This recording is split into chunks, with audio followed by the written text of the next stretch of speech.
The Cretaceous world of North Africa, 100 million years ago, was a land of giants. Vast river systems, wider than any we know today, carved through lush floodplains under a relentless, tropical sun. In these waters lurked colossal fish, giant crocodiles, and on the shores, some of the largest predatory dinosaurs ever to have evolved. Among them, one creature stood apart, defined by a feature that has puzzled scientists for over a century. Spinosaurus aegyptiacus. Longer than a Tyrannosaurus rex, with a skull like a crocodile and a unique, semi-aquatic lifestyle. But its most famous feature was the enormous sail of skin and bone that rose from its back, a structure stretching nearly 2 meters high. For decades, we theorized its purpose. Was it a dramatic display to attract mates or intimidate rivals? A biological radiator to regulate its temperature in the sweltering heat? These theories paint a picture of a specialized, almost passive giant, a patient fisherman of the prehistoric rivers. But what if the truth was infinitely more terrifying? What if this sail was not for display, not for cooling, but for power? What if the Spinosaurus's sail was a biological solar panel, a living weapon system that allowed it to absorb the sun's energy and unleash it in devastating bursts of speed and strength? This is the story of a different Spinosaurus. Not just a hunter, but a super predator. A solar-powered kaiju of the Cretaceous. To understand this transformation, we must first look at the sail itself. In our theoretical model, the sail structure is radically more complex than simple skin stretched over bone. Its surface is a shimmering, iridescent membrane, interwoven with a dense network of specialized chromatophores and capillary vessels. These aren't just for color, they are biological solar collectors.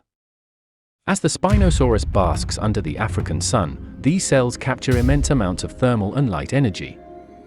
This energy is then transferred through a unique, secondary circulatory system, flowing down into a specialized organ clustered deep within its torso, a biological battery. Here, the raw energy is stored in a series of complex chemical bonds, ready to be released on command. This stored power doesn't just keep the animal warm. It supercharges its entire physiology. Imagine the scene. A herd of Uranosaurus, large herbivores, graze peacefully near the river's edge, wary of the giant crocodiles, the Sarcosuchus, but feeling relatively safe from land-based threats. They are aware of the Spinosaurus, but see it as a creature of the water, a threat to fish, not to them. They fail to notice the behemoth sunning itself on a sandbar downstream. Its massive sail is angled perfectly towards the sun, the intricate patterns on its surface glowing with a faint, pulsing blue and gold light as it reaches maximum charge. Its amber eyes are fixed on the herd. It slides into the water, its movement slow, deliberate, conserving its stored power. Only the top of its head and the tip of its sail break the surface, indistinguishable from floating logs. It gets closer.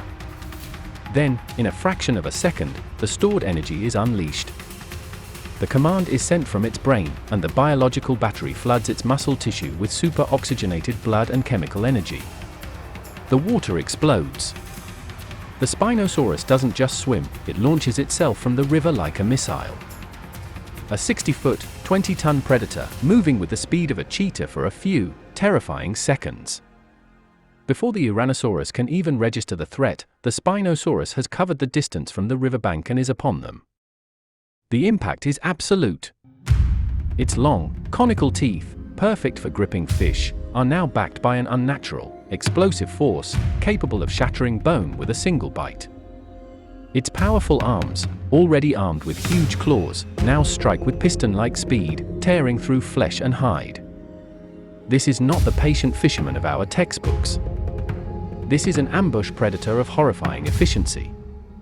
This ability would fundamentally rewrite the ecological hierarchy of its time.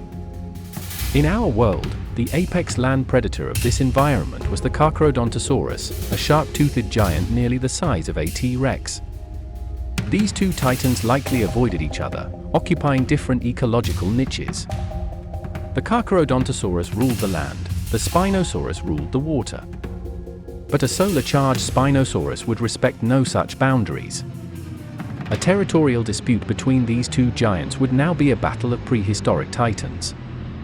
Picture a Carcharodontosaurus, confident in its power, approaching a kill made by the Spinosaurus near the water's edge. It issues a challenge, a deep, guttural roar. The Spinosaurus, its sail shimmering with stored power, turns to face its rival. The Carcharodontosaurus lunges, its jaws, designed for slicing, open wide. But the Spinosaurus meets the charge with an unnatural burst of speed. It sidesteps the initial attack and counters, not with its jaws, but with its tail. Its massive, paddle-like tail, now supercharged with energy, becomes a devastating weapon. It swings with immense force, striking the Carcharodontosaurus in the flank, shattering ribs and sending the land-based predator stumbling. The fight is short, brutal, and decisive. The solar Spinosaurus is not just a carnivore, it is a force of nature. Its hunting strategies would be incredibly diverse. It could launch itself vertically from the water to snatch low-flying pterosaurs from the air. It could use its energy bursts to create powerful shockwaves with its tail, stunning entire schools of giant fish like Onchopristis before consuming them at its leisure. The very psychology of this creature would be different. It would be a creature of supreme confidence, a true king. Its behavior would revolve around the sun. Mornings would be for basking, for charging its weapon. The hottest parts of the day, when other animals rest to avoid overheating, would be its prime hunting hours. It would be a demon that walked in the daylight. Its appearance alone would be a weapon of intimidation. A rival Spinosaurus wouldn't just see a large sail, it would see a sail pulsing with visible energy, a clear indicator of its opponent's power level. A brighter, more intensely glowing sail would be an undeniable sign of a fully charged, and therefore unbeatable, foe. Fights might be won without a single physical blow, decided purely by which creature had absorbed more of the sun's fury. But what would be the cost of such an incredible power? This energy would be finite. Each burst of speed, each superpowered strike, would drain its biological battery significantly. After a major confrontation or a high-speed hunt, the Spinosaurus would be left depleted, vulnerable. It would need to retreat, to find a safe place to bask and recharge, perhaps for hours. During this time, it would be just a giant, tired dinosaur, susceptible to attack from crocodiles or even smaller, opportunistic pack hunters. This creates a fascinating cycle of immense power followed by profound weakness. It is a god-king for a few brilliant moments, and a tired giant for the hours that follow. This what-if scenario, while speculative, is grounded in biological principles. Nature is filled with extraordinary adaptations. Electric eels that generate powerful shocks, bombardier beetles that create chemical explosions.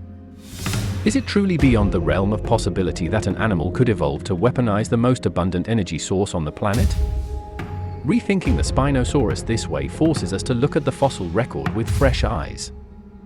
It challenges our assumptions and reminds us that the creatures of the past may have been far stranger, and far more formidable, than our bones and theories can ever fully reveal. The silent, sun-drenched rivers of the Cretaceous may not have been home to a patient fisherman. They may have been the hunting grounds for a solar-powered monster, a king whose crown was not of bone, but of captured sunlight. A true kaiju, waiting for its batteries to charge before unleashing hell upon its world.